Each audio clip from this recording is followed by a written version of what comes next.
इसमें कोई दो राय नहीं। और नाराजगी की वजह, जैसा कि मैंने पहले भी कहा मनीष, बड़ी वाजिब है। हमारे सहयोगी पवन नारा भी जुड़े हुए हैं।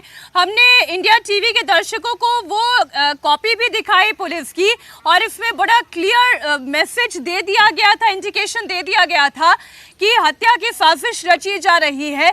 पंजाब के भटिंडा में जेल में बैठे बैठे ये गैंग साजिश रच रहा है, और हथियारों का अरेंजमेंट कहां से हो रहा है ये भी इत्तला कर दी गई। इसके बावजूद अगर गोगा मीडी को सुरक्षा नहीं दी गई, इसके बावजूद राजस्थान पुलिस नहीं चेती, तो ये एक बड़ा खामियाजा इस हत्या के को होते हुए हमने देखा है। सरकार मरवाना चाहती थी, समाज ने उठाया है, और इसलिए राजस्थान पुलिस के ऊपर प्रश्न भी खड़े हो रहे हैं। सरकार मरवाई है। मैं कहना चाहता हूं कि जैसे मेरे भाई ने कहा कि बगल का बेड और बगल की चीता चाहिए, जिनने मारा है और जिनने मरवाया है, नहीं तो सरकार हाथ खड़ा कर ले। हमने अंग्रेजों और हिंदुओं को मार के भगाया है देश से। तो यहाँ लगातार लोगों में गुस्सा इस बात को लेकर है कि एक्शन नहीं लिया जा रहा है, और एक्शन यानी एनकाउंटर की शक्ल में वो एक्शन होना चाहिए। योगी मॉडल को रिपीट करने की बात जनता कर रही है, और लगातार यहाँ नारेबाजी की रही है। कह रहे हैं कि राजभवन का घेराव करेंगे और हम संघर्ष करने के लिए तैयार हैं। लगातार इस तरह की नारेबाजी यहाँ हो रही है। क्या कह रहे हैं सर? ये सरकार और प्रशासन की मिली भगत है, बिल्कुल साफ तौर पे दिखाई दे रही है। प्रशासन और सरकार दोनों चाहती थी सुखदेव गोगा मैडी जी को। जो आदमी पिछले 2 महीने से चिल्लाकर नेशनल टीवी चैनल पे बोल रहा है कि मुझे जान का खतरा है, मेरी हत्या हो सकती है, फिर भी उसके बाद प्रशासन और सरकार हरकत में नहीं आ रही है। इसका मतलब दोनों मिले हुए हैं, सरकार भी और प्रशासन भी। सुखदेव गोगा मैडी जी अकेले राजस्थान के नहीं थे, पूरे भारतवर्ष के थे। पूरी 36 बिरादरी का नेतृत्व करते थे। पूरे समाज में, क्षत्रिय समाज में, पूरी 36 बिरादरी में रोष है। जल्द से जल्द सरकार उनको पकड़ के उनको गहनता से उनकी जांच करे, उनसे पूछे कि किसके कहने पर उन्होंने सुखदेव गोगा मैडी जी के ऊपर गोलियां चलाई, उनको जान से मारने का काम किया, और फिर बाद में उनका एनकाउंटर करे। मैं कहना चाहता हूं आपके न्यूज चैनल पे, सुखदेव दादा राजस्थान छोड़ के किसी भी प्रदेश से सुरक्षा मांगते उनको मिल जाती, क्योंकि यहाँ की सरकार उनको मरवाना चाहती थी, इसलिए उसने सुरक्षा नहीं दिया। हम लोगों जैसे उनके कार्यकर्ताओं को सरकार सुरक्षा दी हुई है।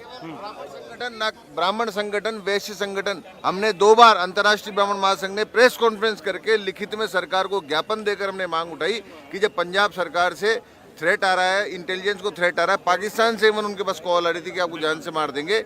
1 साल का समय बहुत लंबा होता है, 9 महीने का समय बहुत लंबा होता है, जिसमें ये आदमी बता रहा है मेरी जान को खतरा है। एक प्रशासन किसी व्यक्ति को जो सामाजिक सुरक्षा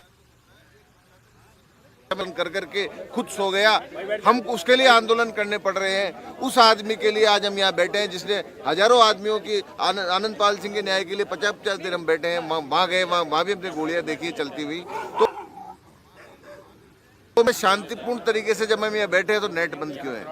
क्या कह रहे हैं कि नेट बंद क्यों है? और जब इंटेलिजेंस थी, जब पुलिस को जानकारी थी, सुरक्षा क्यों नहीं दी गई? क्योंकि सुरक्षा देने के लिए पहले इंटेलिजेंस असेसमेंट होता है, लेकिन जब पहले इंटेलिजेंस आ गया कि हथियारों की तैनाती की जा रही है, हथियार प्रोक्योर किए जा रहे हैं। लॉ एंड ऑर्डर का रिपोर्ट भी था, एडीजी लॉ एंड ऑर्डर ने सुरक्षा के लिए अप्रूवल कर दिया था। गृह मंत्रालय ने सुरक्षा नहीं दी। गृह किसके पास है? किसके पास था? गहलोत सरकार में।